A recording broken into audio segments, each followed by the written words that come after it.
திமுக அரசு வந்து அதிமுக ஆட்சியில் இருக்கும்போது பொங்கலுக்கு வந்து 5000 கொடுங்க அப்படின்னாங்களா? எடப்பாடி இருக்கும்போது 2500 ரூபா கொடுத்தாரு. அப்பதான் இவர் சொன்னார் 2500 ரூபா சேர்த்து இன்னொரு 2500 ரூபா சேர்த்து 4500 கொடுக்கணும்ட்டு கணக்கு வள்ளல் சொன்னார்.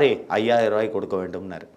இது எல்லாருக்குமே வெளியில வந்து கிழி கிழி. இப்போ உங்க கொடுத்துருக்க காசு 3000 கொடுத்துருக்காங்க. இது வந்து 3000 கொடுத்தா தேர்தலுக்கான ஒரு இதா இல்ல உண்மையான மக்கள் மீது பற்று? அதாவது மக்கள் மீது பற்று இருந்தா போன பொங்கலுக்கு கொடுத்துருக்கணும்ல, ஏன் கொடுக்கல? லேப்டாப் அதே மாதிரி சொல்றேன். லேப்டாப் வந்து 4.5 வருஷமா கொடுக்கல. இப்போ வந்து டிகிரிக்கு போயிருக்கிறவனுக்கு கொண்டு தான் லேப்டாப் கொடுக்குறேன்.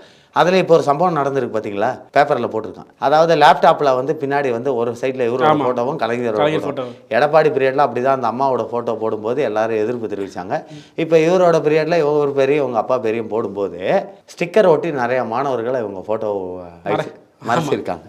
இப்போ சமீபத்தில் நடந்தது. இதை விட கேவலம் உனக்கு என்ன? நான் என்ன கேட்குறேன், அரசியல்வாதிகள் யாராக இருக்கட்டும், அது டிஎம்கே வரட்டும் ஏடிஎம்கே வரட்டும் எந்த கட்சியாக இருக்கட்டும், நீ செய்கிற எந்த நல்ல திட்டங்களும் யார் பணத்தில் நீ செய்கிறது? மக்கள் வரி பணத்தில் செய்யப்படுற நேரம். அப்போ நீ என்ன போடணும்? மக்கள் வரி பணத்தில் கட்டப்பட்ட பேருந்து நிலையம், மக்கள் வரி பணத்தில் கொடுக்கப்பட்ட லேப்டாப்பு தான் நீ போடணும். உன் பேரையும் உங்கள் அப்பன் பேரையும் ஆத்தா பேரையும் போடுறதுக்கு உனக்கு என்ன உரிமை இருக்குது? கலைஞர் பேருந்து நிலையம், கலைஞர் மருத்துவமனை, இப்போ அதில் ஒரு அம்மா தமிழச்சி தங்கப்பாண்டியன் இருக்காங்க சைதாப்பேட்டையில். அவங்க பாராளுமன்றத்தில் பேசியிருக்காங்க. என்னன்ட்டு கலைஞர் அவர்களுக்கு பாரத ரத்னா விருது தர வேண்டுமா? என்ன காரணத்துக்காக தரனா?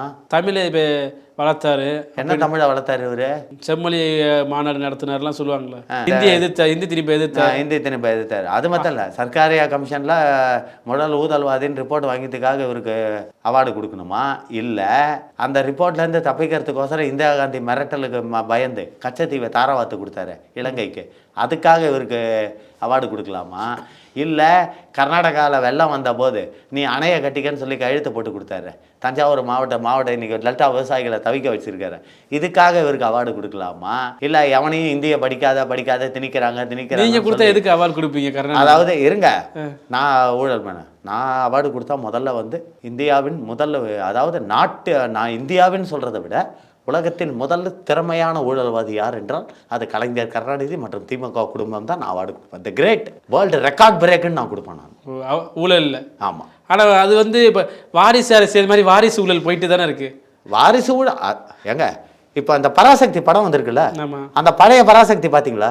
இல்லை. அதில் ஒரு வசனம் எழுதியிருப்பார், இந்த நாட்டு மக்களும் நாசமாகி போகட்டும். அதை வந்து அவங்க குடும்பம் ஃபாலோ பண்ணிக்கிட்டு இருக்கு. புரியுதுங்களா? இன்னைக்கு வந்து திமுக நாட்டு மக்கள் நாசமாக போகட்டும் ஒரு வசனம் எழுதியிருப்பார். அதை வந்து திமுக கலைஞர்லேருந்து அப்பா உள்ள வரைக்கும் இன்னைக்கு ஃபாலோ பண்ணி அடுத்தது பேரை உருவாகிட்டு இருக்காரு. இது அவங்க குடும்பத்தோட கொள்கை. அன்னைக்கு எழுதின வசனத்தை இன்னி வரைக்கும் அவங்க நிறைவேற்றிட்டு இருக்காங்க.